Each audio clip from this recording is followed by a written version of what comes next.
اللہ اللہ اللہ۔ ہمارے ہاں نا کچھ لوگ تو تباً سخت ہیں، اللہ معاف فرمائے، اور کچھ رد عمل کے طور پر سخت ہو گئے۔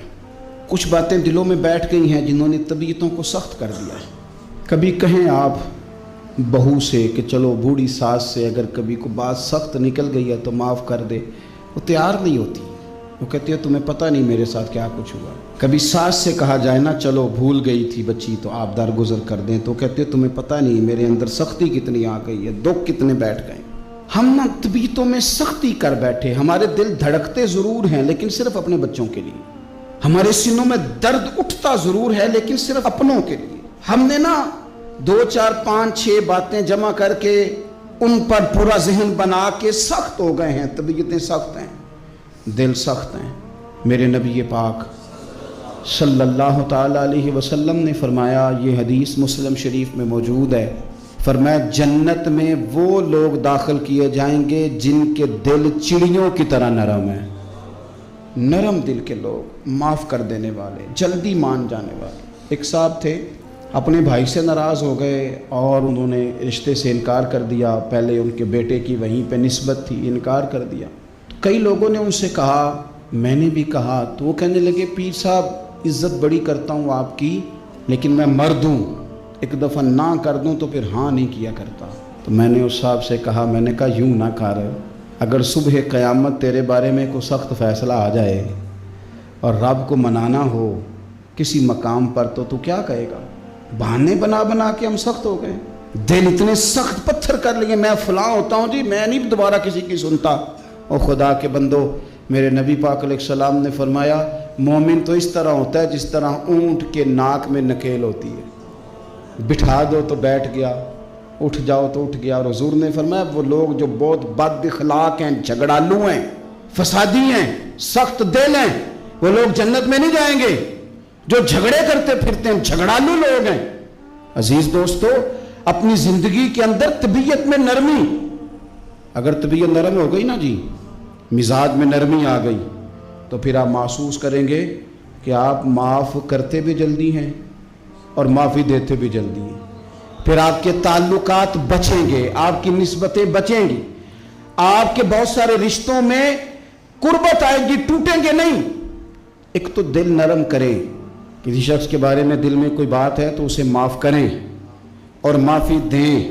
کچھ لوگ بالکل ٹھیک ٹھاک ہوتے ہیں، کوئی ناراضگی نہیں ہوتی، لیکن آپ نے بچی کی شادی کا کارڈ دیا نہیں تو فوراً ناراض ہو جاتے ہیں، اور پھر آپ سمجھا رہے ہیں، قائل کر رہے ہیں، وہ تیار ہی نہیں ہے قائل ہونے کو۔ سنو اور اس حدیث کو یاد رکھنا، نبی پاک صلی اللہ تعالیٰ علیہ وسلم نے فرمایا جس کے پاس اس کا بھائی عذر لایا، بھائی معافی مانگنے آیا اور پھر اس نے معاف نہ کیا، اللہ کے حبیب فرماتے میرے حوض کوثر پہ نہ آئے۔ تو سخت ہو کے بیٹھ گیا ہے، تو کہتا ہے میرے سے پہلے سنے، میں آپ کو بتاؤں اس نے میرے ساتھ کیا کیا، اور ٹھہر جا۔ اگر حساب کتاب کے بعد معافی والا اصول رکھ لیا جائے کہ پہلے حساب کتاب ہوگا، غلطیوں کا مداوع ہوگا، پھر معافی ہوگی، تو یہی حساب اگر رب کریم بندوں کے ساتھ کرے تو پھر میں اور آپ کدھر جائیں گے؟ تو اس سادی بات پہ آ جاؤ نا، تو 2 جملوں میں حضور نے سمجھائی ہے، فرمایا تم رب کے بندوں کو معاف کر دو، اللہ تمہیں معاف کر دے گا۔ رمضان المبارک کے تشریف لانے سے پہلے اپنی طبیعت کے اندر ایسا ذوق لائیں، ایسی طبیعت لائیں کہ ہم نے معافی دینی بھی ہے اور معافی لینی بھی ہے۔ بعض اوقات ہم رسم ادا کرتے ہیں شب برات سے پہلے، یہ سوشل میڈیا پہ چل گیا، فلانے کو فلان کہہ دیا، اگر کوئی کبھی ہوئی نا تو معاف، ایسے تو نہیں نا معافیاں ہوتی۔ ہمیں پتہ ہوتا ہے ہم سے کون ناراض ہے، ہمیں خبر ہوتی ہے ہم نے کس کو تکلیف دی، ہمیں پتہ ہوتا ہے کس نے ہمارے لہجوں سے پریشانی پائی ہے، کون ہے جو ہماری وجہ سے اذیت کا شکار ہے، تو اس سے جا کے معافی مانگے، تو یہ چیزیں معافی کا سبب بن جائیں گی۔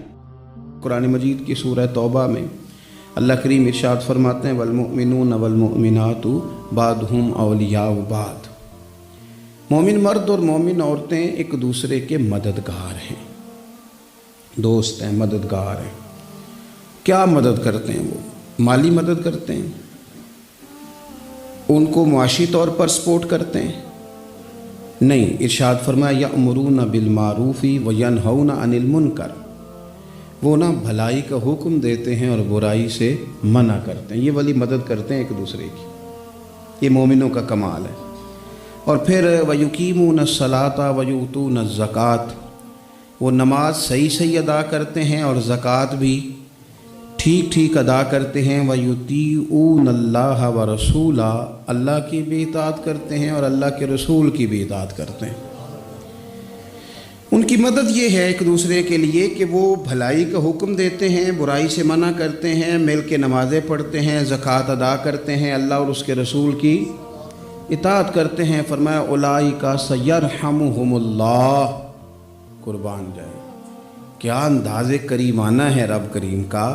فرمایا یہ وہ لوگ ہیں جن پر اللہ ضرور رحم فرمائے گا، جن پر اللہ اپنے فضل سے ضرور رحم کرے گا، اللہ ضرور رحمت کرے گا ان لوگوں پر، اس لیے کہ یہ ایک دوسرے کے مددگار ہیں۔ ان اللہ عزیز حکیم، اور بے شک اللہ غالب حکمت والا ہے۔ ایک دوسرے کی مدد خیر کے کاموں میں کرنی چاہیے۔ نبی کریم صلی اللہ تعالیٰ علیہ وسلم نے فرمایا کہ اپنے بھائی کے مددگار بن جاؤ، چاہے وہ ظالم ہو یا مظلوم ہو۔ فوری طور پر انسانی ذہن میں سوال اٹھتا ہے کہ یا رسول اللہ صلی اللہ تعالیٰ علیہ وسلم، یہ مظلوم کی مدد تو سمجھ میں آتی ہے، ظالم کی مدد کیسے کریں؟ تو اللہ کے حبیب علیہ السلام دیکھیں کتنا نفسیات کے قریب، کتنا آسان کر کے، کتنا انسانی سطح جس کو بڑی جلدی قبول کرے، اس طرح حضور نصیحت فرماتے، یا رسول اللہ صلی اللہ تعالیٰ علیہ وسلم یہ بھلا ظالم کی مدد کیسے کریں؟ تو حضور نے فرمایا اسے ظلم کرنے سے روک دو، یہی تمہاری اس کے لیے مدد ہے۔ تم اسے سمجھاؤ کہ یہ بات غلط ہے، تم اسے کہو کہ تم زیادتی پر ہو، تم اسے کہو کہ تم غلط بات پہ اڑ گئے، تم اسے سمجھاؤ کہ جس رستے کے تم مسافر بنے ہو یہ رستہ ٹھیک نہیں ہے، یہ تمہاری مدد ہوگی اس کے لیے۔ تم اپنے دوست کو، بھائی کو، عزیز کو، رشتہ دار کو قائل کرو کہ وہ غلط کام نہ کرے، یہ تمہاری مدد ہے اس کے لیے۔